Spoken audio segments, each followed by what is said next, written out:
Thank you, Your Leadership. So the progression of the matter starts off with the respondent making disparaging remarks against my client. We then bring an urgent application for various orders. They are granted by your sister, Justice Kumalo. And included in the order she grants is a organizer calling upon the respondent to make a case as to why it should not be made final in an instance he wants to argue the matter. What we then do in a supplementary affidavit, Your Ladyship, is to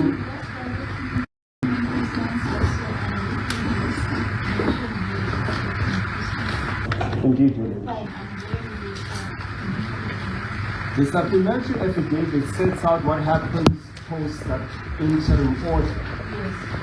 What you will see there is a claim, uncontested, that the respondent is aware of the order that was granted. Of course, you can surmise that by the very fact that is here today. But what you do not have is any notice or any case being made on paper as to why it should not be made final or not. As a matter of fact, you don't even know what the respondent's position is. So for all intents and purposes, there's no position in this. And Your Ladyship, what we then ask of you appears in case line 072-1. That's the order confirming the rule I side. 1.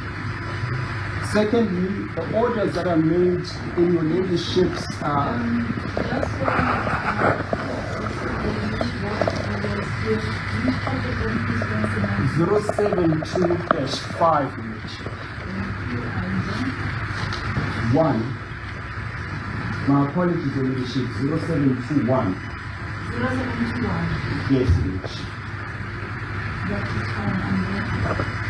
And what you will see annexed there too is the order of the system. And I beg leave to hand over a copy of the draft order. I will hand it over to the respondent as well. He seems not interested in having a jurisdiction.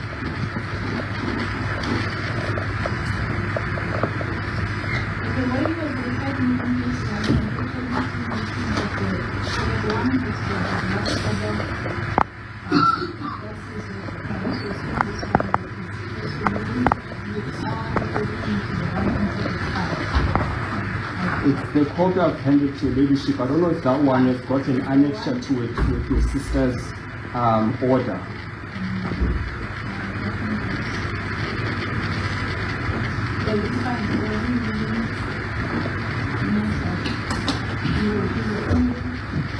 Yes, Your Ladyship. So the hard copy I would have given you is the draft order that has been sought. Yes. So in its terms, pair 1, the rule NISA is from 12 May attached and marked A is confirmed. Yes. 2, the orders issued in paragraphs 1 to 5 of that annexure dated 12 May are made final. And then finally, we ask that the respondent be ordered to pay the cost of the hearing of the 19th of May, which is today, including the cost of counsel, the cost of 2 counsel on a scale between attaining times. And those are our submissions. Unless Your Ladyship has got questions to put to me, those are our submissions, Your Ladyship.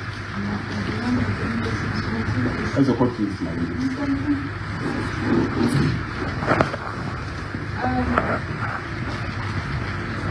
I think that because you are here, you are aware of the order that was granted by my sister. Today, the proceedings of today are only for the purposes of confirming this new measure because you have not found evidence to indicate why the order that was granted on the 12th of May 2006 should not be defined. Yes, and thank you very much, my lord. I'm a citizen, and as it is a citizen of South Africa, I respect the rule of law of this country since the time of democracy.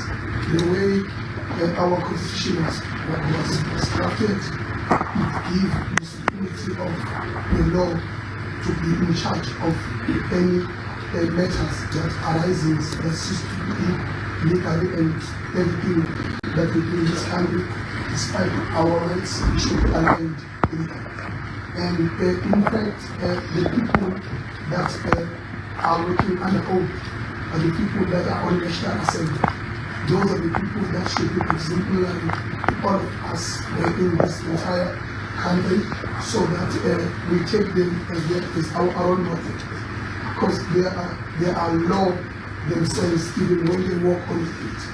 But when they defamate other leaders that are within themselves, I understand the rulings of the House where someone has the right to say anything, but when you do it inside the House of Parliament and you do it outside the Parliament, they prove with the clear without that you are telling the entire citizen of South Africa that there is Allah.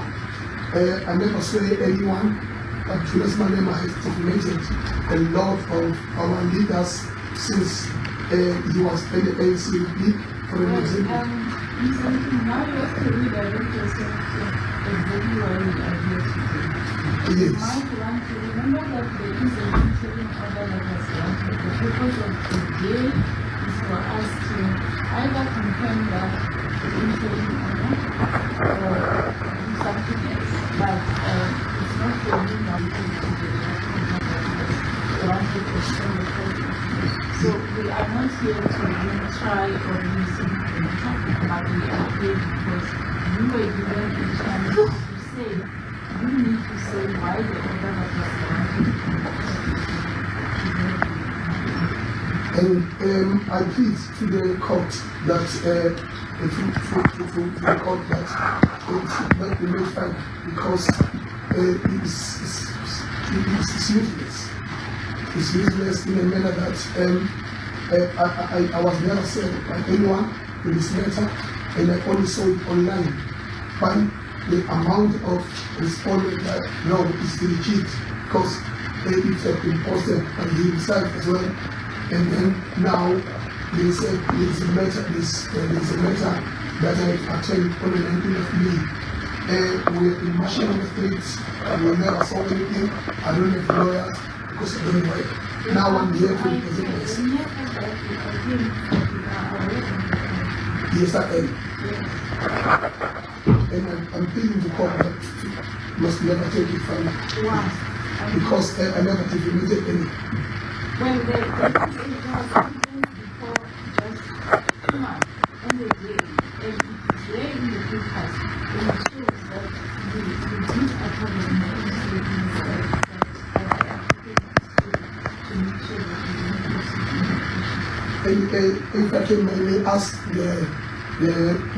my fellow brother here, lawyer, to elaborate that what exactly transpired.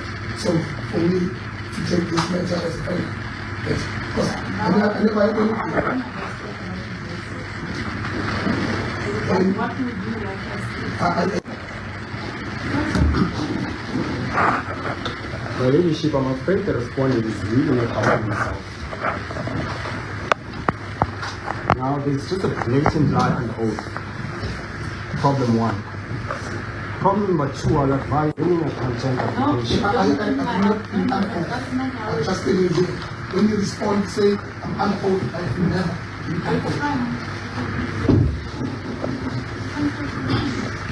So leadership, my submission is, and I'm not going to take any further, just place you on record.